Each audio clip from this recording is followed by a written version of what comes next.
फिर पता है क्या हुआ? क्या हुआ बता। मैंने जैसे ही थैला खोला उसमें 3 आलू थे और कम से कम 5 लौकी है। पर वह कैसे? अरे मैंने इन्हें कहा था कि 3 किलो आलू लाना और आधा किलो लौकी, पर यह वहाँ जाकर भूल गए और 3 किलो लौकी ले आए और आधा किलो आलू। बता, ऐसे है? ये कमाल ही हो गया। तो फिर तूने उन्हें कुछ कहा नहीं? कहती क्या? पहले तो मुझे समझ ही नहीं आया, फिर जब मैंने दिमाग लगाया तो समझ में आया कि भूलकर कुशाल सब्जी गलत सलत ले आए हैं। फिर जब मैंने इन्हें इनकी समझदारी बताई तो खुद भी हंसने लगे। अच्छा फिर मैंने कहा कि अब आपने गलती की है तो इसका खामियाजा तो आपको भुगतना पड़ेगा। अच्छा फिर तूने क्या करवाया जीजू से? मैंने कहा कि अब इतनी लौकी का क्या करें, तो खुद से ही बोले कि चलो लौकी की बर्फी बनाते हैं। और पता है मैंने तो बहुत कम काम किया और सारी बर्फी इन्हीं से बनवाई। अरे वाह, तो कैसी बनी इतनी सारी लौकी की बर्फी? एक नंबर की बकवास, एक पीस खाकर ही फेंकनी पड़ी सारी की सारी। इनका चेहरा तो बस देखने लायक था। घर में सब लोग इन पर हंसे ही जा रहे थे। यह है पाखी और उसकी बचपन की सहेली दया। पाखी की शादी 2 साल पहले कुशाल के साथ हुई थी। कुशाल अपनी माँ विमला और छोटे भाई प्रथम के साथ रहता था। कई दिन बाद जब पाखी अपने माता पिता से मिलने अपने मायके आई तो उसके आने की खबर मिलते ही उसकी बचपन की सहेली दया भी उससे मिलने चली आई, जो उसी के मोहल्ले में रहती थी। दोनों बचपन की सहेलियां थीं और एक दूसरे पर जान छिड़कती थीं। उस दिन दोनों ने ढेर सारी बातें की और फिर जब दया अपने घर जाने लगी।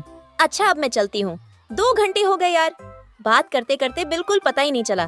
चल अब तू भी आराम कर। अरे यार शीट, क्या हुआ? देख, तुझसे बात करने में तुझे तेरा गिफ्ट देना तो भूल ही गई है। मेरा गिफ्ट पर किस खुशी में? अरे कुछ नहीं, मैंने जब कुशाल को तेरे बारे में बताया तो उन्होंने मुझसे कहा कि मैं तेरे लिए कोई गिफ्ट लेकर जाऊं, तो बस मैंने ले लिया। यह देखना कैसे है। वाह कितनी प्यारी ड्रेस है यार, कसम से अब ना मुझे तुझसे जलन हो रही है। जलन पर क्यों? कितने प्यारे हस्बैंड मिले हैं तुझे यार, कितने केयरिंग है। काश मेरी शादी उनसे हो गई होती। चल पगली, वैसे तेरे पास एक मौका है। क्या बोल रही है? अरे मैं अपने देवर प्रथम की बात कर रही हूँ। वो बिल्कुल अपने भैया की कॉपी है और तेरे लिए एकदम परफेक्ट है। बोल बात चलाऊं क्या? चल पगली, ओके बाय। शर्माते हुए वहां से चली गई। पाखी 1 हफ्ते के लिए अपने मायके आई थी और दया उससे रोज मिलने आती थी। और फिर जब पाखी के ससुराल वापस जाने का वक्त आया तब क्या यार, अब तू चली जाएगी? कितना मजा आया ना 6 दिन। हाँ यार, तेरे साथ 6 दिन कैसे बीते पता ही नहीं चला। साथ में शॉपिंग करना, गोलगप्पे खाना, सच में बचपन की सारी यादें ताजा हो गईं। यार मुझे तेरी बहुत याद आएगी। मुझे भी। अच्छा सुनना, तूने क्या सोचा फिर उस बारे में? किस बारे में? अरे पगली, शादी तो करेगी ना कहीं तो मेरे ही घर आ जाना, मिलकर खूब मस्ती किया करेंगे। तू सच में कह रही थी क्या उस दिन? और नहीं तो क्या? तुझे क्या लगा मजाक कर रही हूँ मैं? देख, मेरी तो अरेंज मैरिज हुई थी, इसलिए मैं तो कुशाल को जानती भी नहीं थी। पर मेरी किस्मत देख कि मुझे कितने केयरिंग और लविंग हस्बैंड मिले। और भरोसा रख, प्रथम भी वैसा ही है और मैं गारंटी दे रही हूँ उसकी। और वैसे भी अगर तू मेरी देवरानी बनकर आएगी तो सोचना, फिर तो मजा ही आ जाएगा। रोज शॉपिंग और रोज गोलगप्पे, एक बार सोच कर तो देख। परवर कुछ नहीं।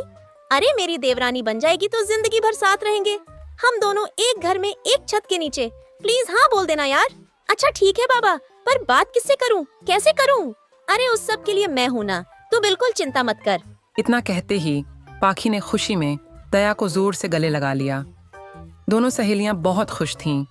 उधर पाखी ने अपने ससुराल जाते ही अपनी सास विमला से दया के लिए बात की। पूरा परिवार दया के घर पहुंचा और प्रथम को भी दया पसंद आ गई। छठ मंगनी पट ब्याह होते ही दया अब पाखी की देवरानी बनकर उसके घर आ गई। दोनों सहेलियों का ससुराल अब एक था। और फिर पाखी, अब तो तू खुश है ना? ले आ गई मैं तेरी देवरानी बनकर। पहली बात तो ये है कि यह तेरा, और तू कहना बंद कर मुझे। और दूसरी बात, मैं तेरी जेठानी हूँ तो सबसे पहले तू पहले मेरे पैर छू। ये क्या कह रही है पाखी? क्या हो गया तुझे? समझ नहीं आता, पैर छू मेरे। पाखी के ये बदले तेवर देखकर दया हैरान रह गई थी, मगर वो मजबूर थी क्योंकि वो देवरानी थी और पाखी उसकी जेठानी। ऐसे में बेचारी दया आंखों में आंसू लेकर पाखी के पैर छूने के लिए जैसे ही झुकी, तब पाखी के इस बदलते तेवर का कारण जानने के लिए चैनल को सब्सक्राइब कर लीजिए इस कहानी के दूसरे पार्ट के लिए।